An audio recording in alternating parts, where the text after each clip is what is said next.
Good afternoon, everyone. I am Dr. Derek Molacek, Applied Low Brass Faculty at Iowa Western Community College. If you've come to my YouTube or Facebook channels before, you have seen me give instructional lessons on all state preparation, Voxman etudes, or on my Facebook channel, various different live concert postings, including the concerts in the park for social distancing, as well as a variety of jazz trombone and jazz euphonium performances, and even some compositional performances. Today, we're going to have an instructional lesson on the Andante et Allegro by J.E. Barat. This is a solo that many trombonists have performed over the years and is seen as one of the standards of trombone literature when it comes to collegiate ensemble auditions, collegiate solo preparation, and is probably one of the most basic solos to demonstrate two different playing styles. For the longest time, this solo was not professionally recorded, mostly due to the triplet 32nd notes at the beginning, seen here. In recent years, though, several trombone performers have stepped up and have put together some nice performance videos. Jeremy Wilson over at Vanderbilt University, among them. And there have been a number of instructional videos specifically on how to tackle that particular passage. What I'm talking about today is different approaches to the second half, the Allegro part. One that, at first glance, appears to be so much simpler than the other half. But what needs to be focused on with this second half is just clear, distinct differences in style, as well as rhythm. There is a tendency to play the dotted 8/16 the same way you would with two triplets tied together and then a third, mainly because you're thinking of that same pulse. What we need to do when we approach this is think of those different articulations and how they are subdivided. Dotted eighth notes are basically 3/16. Ta ta ta ta ta, ta ta ta ta ta, ta ta ta ta ta. In this case, ta ta ta, ta ta ta. The triplet subdivision occurs in thirds. Ta ta ta ta, ta ta ta ta, ta ta ta ta ta, ta ta ta. So you can hear the difference in the subdivisions. This is where practicing with a metronome comes in handy. For this piece, it is suggested to play it between quarter note equals 144 and 152. If you are performing this on a recital, or especially for an audition, that would be where to have the tempo. However, as with all things, play it slower. I suggest, unless technically you're having a little bit of struggles, I suggest a tempo of quarter note equals 132 to start out with.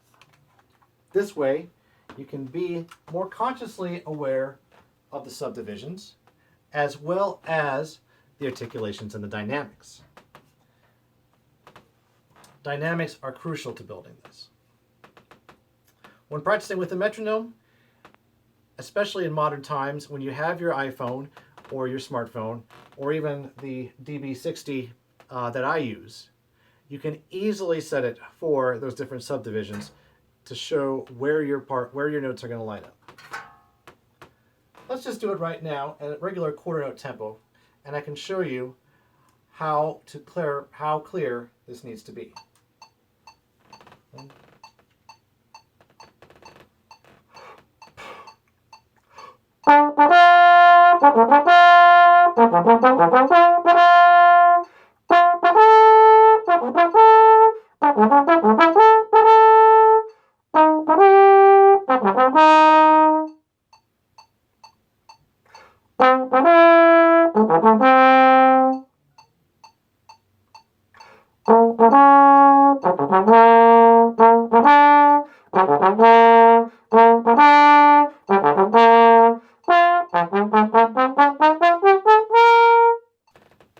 at that tempo, especially now having demonstrated at that tempo, I would say that's a little bit quick, at least for first practicing it out, especially when we need to apply the same weight to these lower triplets that are middle of the section.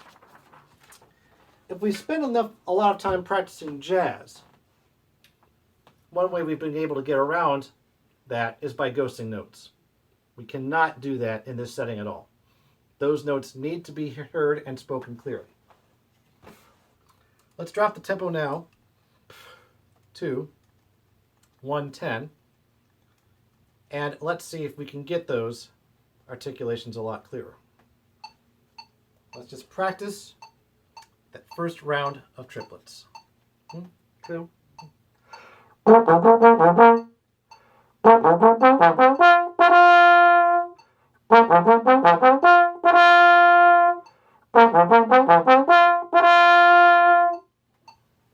Now gradually increase the tempo.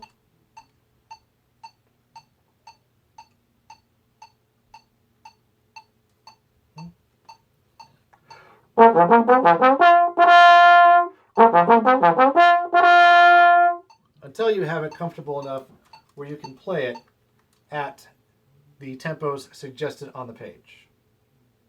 Here is 144, that same passage.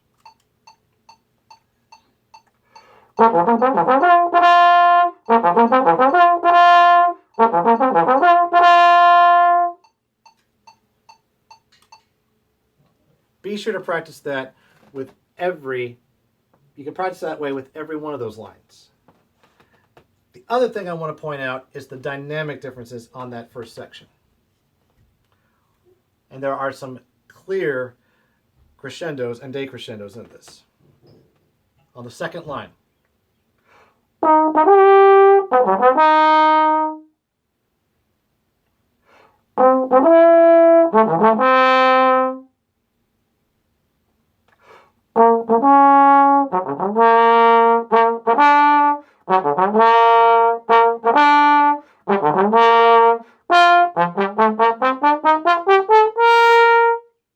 When it goes by that quickly, the dynamics are a little bit harder to hear, which is why we need to practice it again slowly.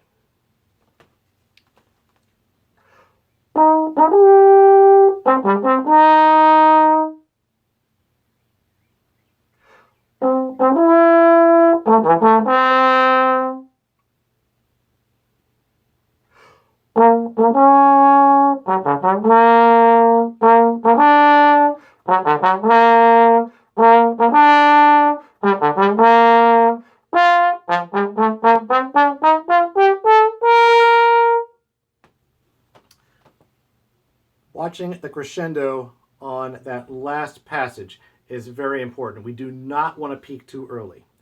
The peak should happen on the third bar of the third line when you reach that F. And then play the F scale, the F Mixolydian scale that's written there, at volume where it is equally weighted.